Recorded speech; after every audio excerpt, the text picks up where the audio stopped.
I've done a lot of sanding to this demonstration piece, and I'm fairly satisfied with it, but there's some areas that are very difficult to get into and important because they're readily seen just in the looking at of this piece. So what I have to do in situations such as this is come up with a tool, some way to get into these areas and solve that problem.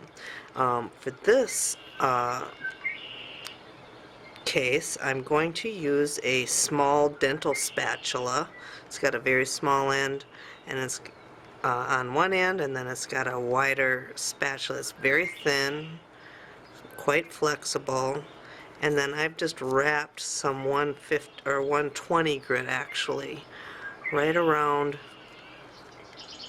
the tip of that, and that is going to give me the ability to reach into these unreachable areas and get them nice and smooth and sanded so that I can move on to the next step of texturing.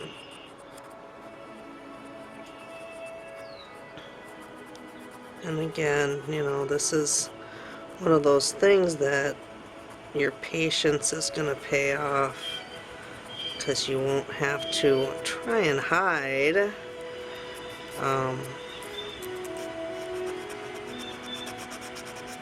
little nicks and bumps that you left out. So I'll be doing the final sanding on this, and the next time I'll come back and show you the texturing of this piece. Okay, with the majority of the sanding done here, I'm going to start penciling in some of this detail that was removed during the sanding process. It's important to just keep yourself on track by going back and defining those reference points. These here are the back edges of some of the breast feathers overlapping onto the wing,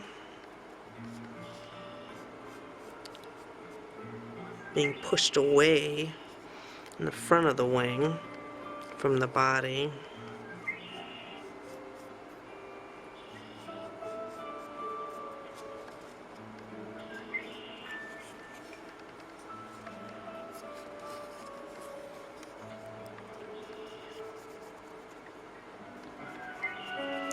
And I do what I call it's outlining. I'm resting my pencil against the edge of this feather so that I can actually see its shape in contrast against the light color of the wood. And this will help me to adjust any feather shapes that have altered themselves in the carving process. Like I mentioned earlier, that a feather its shape can change drastically in the carving process. Generally speaking, they grow because we're scared to take off wood, or we're trying to leave our pencil line, and that's not a bad thing. It's a good thing, because that's your reference point. But it does tend to, when you leave a pencil line, and you always carve on the outside of that pencil line so you can leave it, it will tend to make your feather or group grow. You just have to know that and adjust accordingly as you go. So, just doing this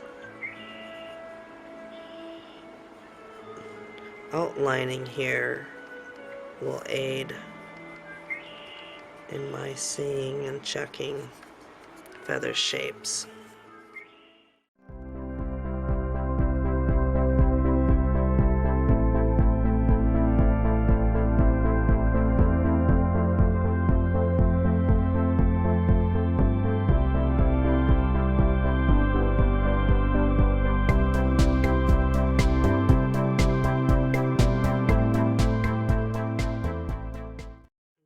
this, I also see different areas that I need to do a little bit of work on, or and I will get to those, but I do also realize that I'm going to be coming in with my wood burner and defining some of these areas that were very difficult to get into. So after I do that, there will be some areas that need to be sanded again, so I'm going to save any sanding that I'm finding now that I missed for that time.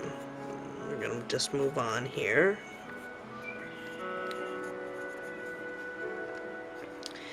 And it's amazing how much the wood burner can clean up the wood as you're